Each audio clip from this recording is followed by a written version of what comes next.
नमस्कार, मी हर्ष सावंत. यशस्विनी या कार्यक्रमामध्ये आपल्या सर्वांचे स्वागत आहे.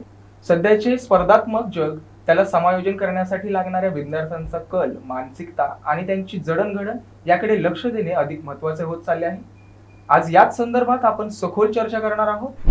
National social justice and human right commission या संस्थेच्या वुमन एम्पॉवरमेंट सेल आणि एज्युकेशन सेलच्या महाराष्ट्र प्रेसिडेंट मधुरा श्वेताल मॅडम आज आपल्यासोबत आहेत. तसेच त्यांनी immense India Euro Asian university या संस्थेच्या वतीने काउन्सिलिंग क्षेत्रामध्ये मधुरा मॅडमनी सर्वोत्तम काउन्सिलरचा पुरस्कार देखील मिळवला आहे. आतापर्यंत 4900हून अधिक विद्यार्थ्यांना त्यांनी समुपदेशन करून योग्य दिशा दिली आहे. तर मधुरा मॅडम, तुमचं स्वागत आहे या कार्यक्रमामध्ये. धन्यवाद. तर चला वळूया चर्चासत्राकडे. आणि मधुरा मॅडम, आपल्याला पहिला प्रश्न आहे, आपल्याला काउन्सिलिंग हे क्षेत्र निवडण्याची प्रेरणा कुठून मिळाली? काउन्सिलिंग म्हणजे एक प्रकारे असतं मार्गदर्शन, म्हणजे योग्य दिशेने जाण्यासाठी घेतलेला निर्णय. सो माझ्या 12वीच्या शिक्षणानंतर मी काय करावं, नेमकं मी मेडिकल फील्डमध्ये जावं, इंजिनिअरिंगकडे वळावं किंवा दुसरा कुठला निर्णय घ्यावा, ह्याच्यात मी खूप कन्फ्यूज होते. आणि माझं 12वीचे शिक्षण हे सायन्स क्षेत्रातनं झालेलं आहे. तर मी तर तसं केलं, BBA, त्यानंतर MBA, आणि मग माझं शैक्षणिक क्षेत्र पूर्ण करून मी काउन्सिलिंग याच्यात वळले. तर त्यावेळेस मला तिथे आलेला पहिला प्रश्न होता की आता जर मला मार्गदर्शन मिळालं असतं की मी नेमकं काय करावं, तर मला योग्य दिशा निवडता आली असती. सो तिथून मला वाटलं की 12वी नंतर म्हणा किंवा 10वी नंतर मुलांना काउन्सिलिंग दिलं गेलं पाहिजे, मिळालं पाहिजे. तर तिथून मला प्रेरणा मिळाली खरी. तर मधुराजी, शालेय शिक्षणात समुपदेशनाचा पालकांना आणि विद्यार्थ्यांना कसा उपयोग होतो? शालेय शिक्षणाचं निवडण्यासाठी पालकांना म्हणा किंवा मुलांना एक योग्य मार्गदर्शन देणं गरजेचं आहे. बरेचदा असं होते की पालकांना सुद्धा कळत नाही की आपण आपल्या मुलांना कुठल्या क्षेत्रात टाकायला पाहिजे. आता बरेचदा असं असते की आई आणि वडील दोघंही डॉक्टर असतील तर त्यांना वाटते आमच्या मुलाने डॉक्टरच व्हावं, पण हे काही आवश्यकता नाही आहे की त्यांनीही डॉक्टरीच क्षेत्र निवडलं पाहिजे. मुलाचा इंटरेस्ट होऊ शकते हा इंजिनिअरिंगकडे असेल, किंवा त्याला मॉडेलिंग करायचं असेल, किंवा त्याला अजून लॉयर बनायचं असेल. तर समुपदेशन केल्यानंतर, काउन्सिलिंग केल्यानंतर शालेय मुलांना सुद्धा कळते की आपली कॅपॅसिटी काय आहे किंवा आपला इंटरेस्ट कशात आहे. आणि पालकांना सुद्धा हे जाणून देण्याची गरज असते की आपला निर्णय आपण त्यांच्यावर थोपवायचा नाही आहे.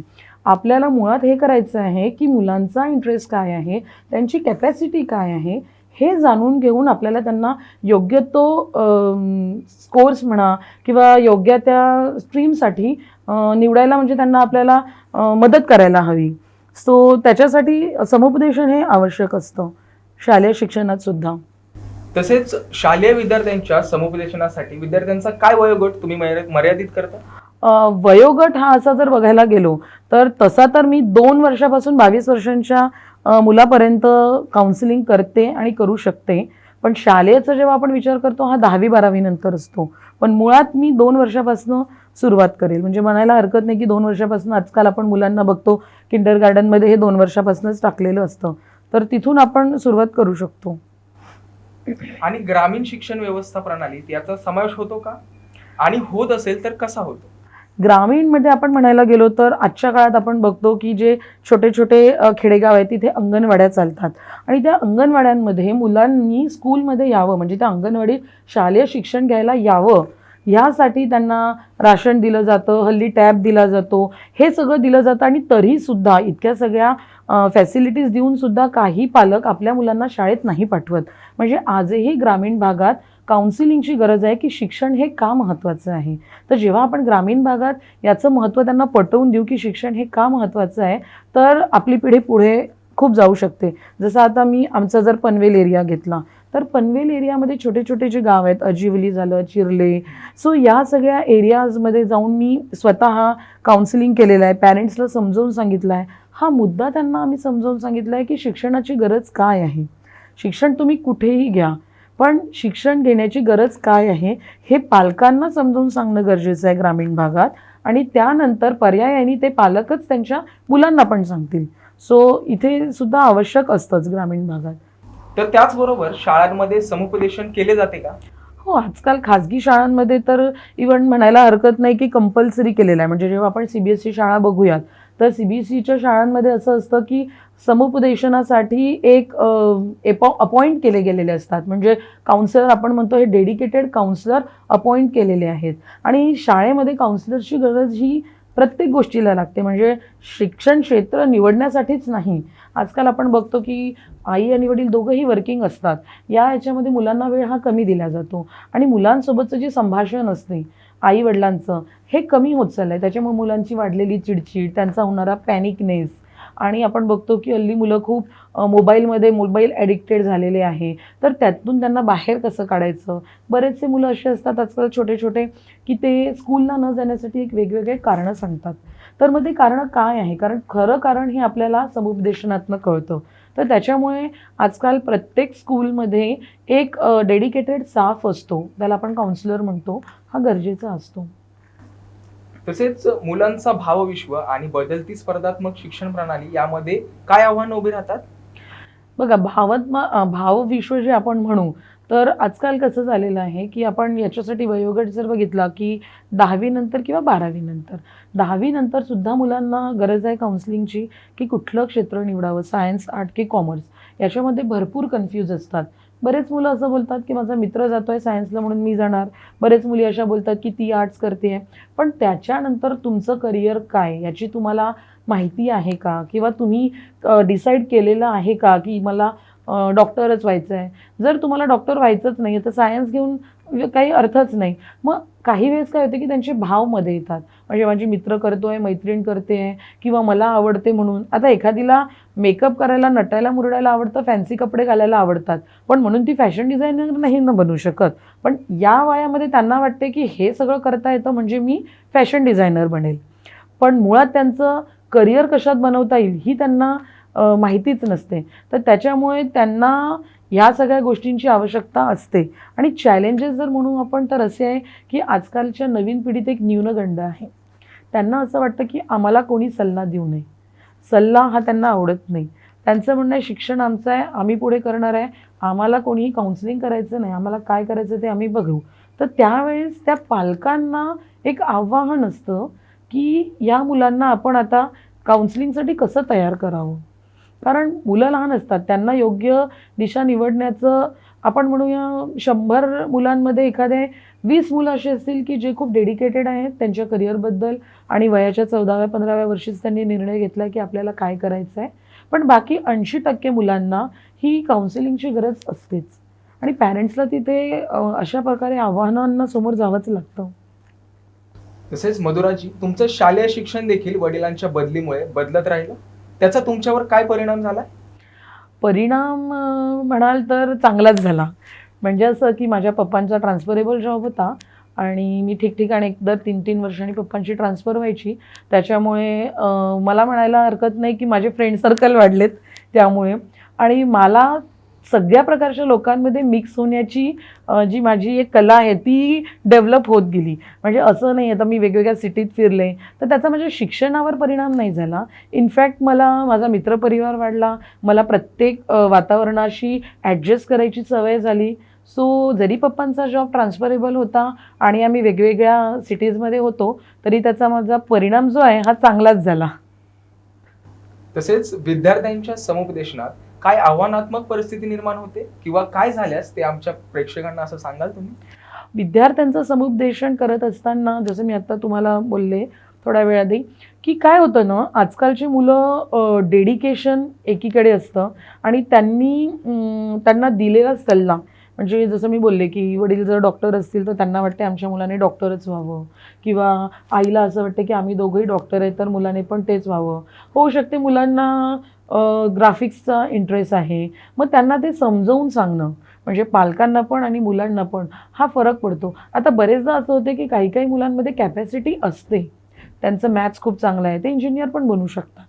त्यांना जर आपण विचार केला की त्यांना योग्य मार्गदर्शन दिलं, त्यांचं काउन्सिलिंग केलं तर त्यांना शिक्षणाचं महत्त्व, कारण जेव्हा करिअर निवडल्या जाते तो वयोगट असतो 16 वर्ष ते 18 वर्ष. या वयामध्ये मुलांचे खूप वेगवेगळे कल असतात. तर त्यामध्ये आव्हान मेन म्हणजे असं होतं ना की त्यांना हे समजावून सांगणं गरजेचं आहे की तुम्ही निवडलेल्या क्षेत्रात पुढे काय करिअर आहे, पुढे तुम्हाला त्याच्यामध्ये. आता एखाद्याला DJ बनायला आवडतं, DJ बनणं हा एक त्याचा छंद आहे आणि तो छंद जोपासता आला पाहिजे. इन शॉर्ट मला हे सांगायला आवडेल प्रेक्षकांना, की छंद आणि आपला करिअर हे दोन्हीही वेगवेगळे असतात.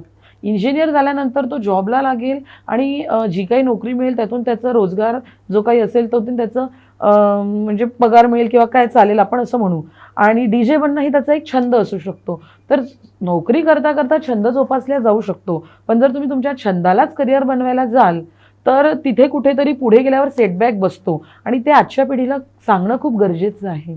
आणि मला असं वाटतं प्रेक्षकांना हे सांगू इच्छिते मी, की पालकांनी या गोष्टीची दखल घेतली पाहिजे. म्हणजे आपला मुलगा म्हणतोय की मला हे करायचं आहे म्हणून कधी कधी मुलांच्या खातर करू देणं हे पण योग्य नाही आहे. आपण त्यातून जातीने लक्ष दिलं पाहिजे की नेमकं मुलांसाठी योग्य काय. तर मधुरा मॅडम, डिसेंबर 2022 मध्ये गोव्यातील पार पडलेल्या इमेन्स इंडिया युरो एशियन युनिव्हर्सिटीमध्ये तुम्हाला बेस्ट काउन्सिलरचा पुरस्कार देण्यात आला, त्याविषयी थोडं सांगा. हो, त्याबद्दल तर युरो एशियन युनिव्हर्सिटीचे मी आभार मानते. ॲक्च्युली नॉमिनेशनमध्ये माझं नाव गेलं. मी आत्तापर्यंत जसं मागे तुम्ही बोलला तर 4,900हून अधिक मुलांना मी काउन्सिलिंग केलेलं आहे. त्यांना योग्य ते मार्गदर्शन दिलेलं आहे. म्हणजे पॅरेंट्ससोबत स्टुडंटचं सुद्धा काउन्सिलिंग केलेलं आहे. तर त्यामुळे माझं नाव नॉमिनेट झालं आणि म्हणतात ना आपल्या कार्याला वाव हा मिळतोच. तर तो इमेन्स इंडियातर्फे मला मिळालेला एक वाव होता. त्याबद्दल मी त्यांचे आभारी आहे. मधुरा मॅडम, तुम्हाला संजीवनी इंटरनॅशनल स्कूल खारघर यांच्यातर्फे सुपरमॉमचा किताब मिळाला, त्याविषयी आमच्या प्रेक्षकांना काय सांगाल. खारघरला जी संजीवनी इंटरनॅशनल स्कूल आहे तिथे सुद्धा नॉमिनेशन होते मदर्स डेच्या अनुषंगाने आणि त्यामध्ये माझ्या मैत्रिणीने ओघाओघाने माझं नाव दिलं आणि त्यांनी माझी कारकीर्द विचारली. मला प्रेक्षकांना सांगायचं आहे, I am a single mother. मी 2 मुलांची आई आहे. एक 14 वर्षाची मुलगी आणि एक 6 वर्षाचा मुलगा. या दोघांचंही पालनपोषण मी सेंट विल्फ्रेड स्कूलमध्ये काउन्सिलर म्हणून आणि ॲडमिशन हेड म्हणून कार्यरत आहे आणि त्याच्यातनंच मी माझ्या दोन्ही मुलांचं पालनपोषण करते आणि त्यांना लहानाचं मोठं आत्तापर्यंत केलं आणि इथून पुढे पण त्यांची स्वप्न मला पूर्ण करायची आहे. सो हे सगळे करत असताना माझी चाललेली धावपळ म्हणा किंवा मी घेतलेले एफर्ट्स म्हणा, हे सगळं बघता माझ्या मैत्रिणीने माझं नाव सिलेक्ट केलेलं की आमच्या मधुरा मॅडम ज्या आहेत ह्या वेगवेगळ्या क्षेत्रात कार्य करतात आणि सिंगल मॉम असूनही यांची ही कारकिर्दी आहे. तर माझं नाव तिथेच देखील नॉमिनेट करण्यात आलं आणि सरप्राईजली मला एक दिवस कॉल आला की ma'am you are been selected super मॉमसाठी. सो अशा पद्धतीने मला तिथे तो सुपर मॉमचा अवॉर्ड देण्यात आला. तसेच वेगवेगळ्या स्तरात तुमचं कार्य उल्लेखनीय आहे आणि सध्या 5 मराठी फीचर फिल्म केल्या आहेत, त्याविषयी तुमचा अनुभव काय होता. अगदी बरोबर. जसं आत्ता मी म्हटलं की माझ्या मैत्रिणींनी माझी कारकीर्द, माझी चाललेली धावपळ, माझी वेगवेगळ्या क्षेत्रातली कामं बघून माझं नाव सुचवलं. त्याचप्रमाणे मला बालपणापासूनच कल्चरल सांस्कृतिक कार्यक्रमात इंटरेस्ट असायचा. म्हणजे मी भाग घ्यायची आणि मला सांस्कृतिक कार्यक्रम आवडतात. तर मी शॉर्ट फिल्म केलेली आहे इट्स यमी नावाची. सो याच्याच माध्यमातून मला सनीभूषण मुंगेकर निर्मित एक मराठी फिल्म होती, फीचर फिल्म. त्याच्यासाठी माझं नॉमिनेशन झालं. म्हणजे मला त्यांनी कास्टिंग केलं एक फॉरेस्ट ऑफिसर म्हणून आणि त्यामध्ये माझं काम त्यांना आवडलं. त्यानंतर मला पुढची 4 फिल्म मिळाली आणि मग मी 4ही फिल्ममध्ये एक सामाजिक कार्य जोपासणारीच लीडर म्हणून काम केलेलं आहे. एका याच्यात मी मेडिकल ऑफिसर म्हणून आहे, त्यातही सामाजिक कार्य आहे. आणि म्हणजे पुढच्या ज्या पण माझ्या 2-3 फिल्म आता मी सध्या सगळंच अगदी उलगडा करू शकत नाही कारण फिल्म अजून रिलीज व्हायच्याच, सेन्सरसाठी गेल्या आहेत त्या. तर त्या पद्धतीने मला सनीभूषण मुंगेकर सरांकडनं, म्हणजे त्यांनी जी दिग्दर्शिका आहे ती, सो त्यांच्याकडनं मला एक चांगला चान्स मिळाला आणि मी या क्षेत्रात देखील पदार्पण केलं. मधुराजी, तुमची कार्यप्रणाली आणि तुमचं एकूणच व्यक्तिमत्व खूप प्रेरणादायी आहे. त्यात तुम्ही समुपदेशनासोबतच विद्यापोस्टच्या पत्रकार देखील आहात. याबाबत तुमचं काय मत आहे. विद्यापोस्ट हा जो न्यूजपेपर आहे हा डिजिटल न्यूजपेपर आहे. सो 40,000पेक्षा जास्त त्याचे सबस्क्रायबर आहेत. सो हा जो विद्यापोस्ट न्यूज आहे हा बेसिकली याच्यासाठी आहे की ज्या नवीन नवीन न्यूज मिळतात, म्हणजे शैक्षणिक क्षेत्रामध्ये येणाऱ्या नवीन नवीन घडामोडी, त्यानंतर आलेले नवीन नवीन GR, या सगळ्यांची माहिती तुम्हाला विद्यापोस्टद्वारे मिळेल. सो मी त्याची बेसिकली रिपोर्टर आहे कारण एज्युकेशन क्षेत्रात मागच्या 15 वर्षापासून मी निगडीत आहे आणि CBSE board, ICSE board, Maharashtra state board इथे घडणाऱ्या सगळ्या घडामोडी, आलेले त्यांची नवीन GR, हे मला याची माहिती मला मिळते. त्यामुळे मी ती विद्यापोस्टद्वारे पालकांपर्यंत आणि विद्यार्थ्यांपर्यंत पोहोचवण्याचा प्रयत्न करते. मधुराजी, तुम्ही आपल्या प्रेक्षकांना काय सल्ला द्याल. प्रेक्षकांसाठी माझा एकच सल्ला आहे पाल्य असो व पालक असो, पालकांना पण गरज आहे एक समुपदेशनाची. जसं की मी बोलले की मी वुमन एम्पॉवरमेंट सेल आणि एज्युकेशन सेलसाठी काम करते आणि मी एज्युकेशन इन्स्टिट्यूटमध्येच काउन्सलर देखील आहे. सो मला इथे हे सांगायला आवडेल की प्रत्येक पाल्यांनी काउन्सिलिंगची गरज आहे आणि प्रत्येक पालकाला देखील. आता ही काउन्सिलिंग म्हणजे नुसती मेंटल हेल्थ काउन्सिलिंगच नसते, तर काउन्सिलिंग म्हणजे मनात चाललेला जो गुंता असतो तो सोडवण्यासाठी समोरच्याचं घेतलेलं मार्गदर्शन.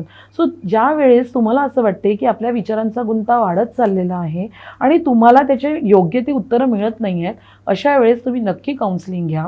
वुमन एम्पॉवरमेंट सेलच्या अंतर्गत मला महिलांना हे सांगायला आवडेल की कुठलीच महिला ही अबला नाही, कुठलीच महिला ही कमजोर नाही.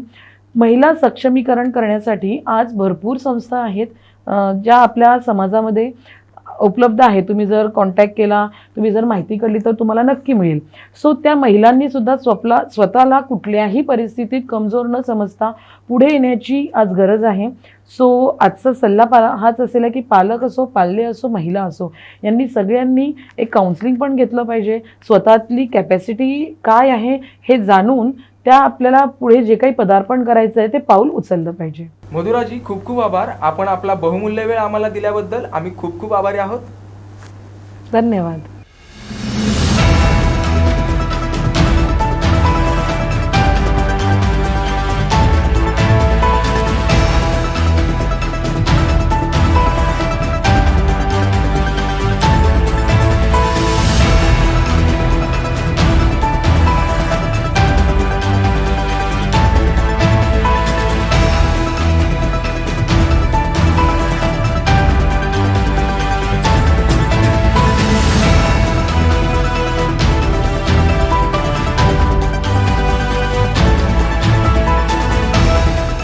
न्यूज मराठी 24/7 नवा भारत नवा विचार.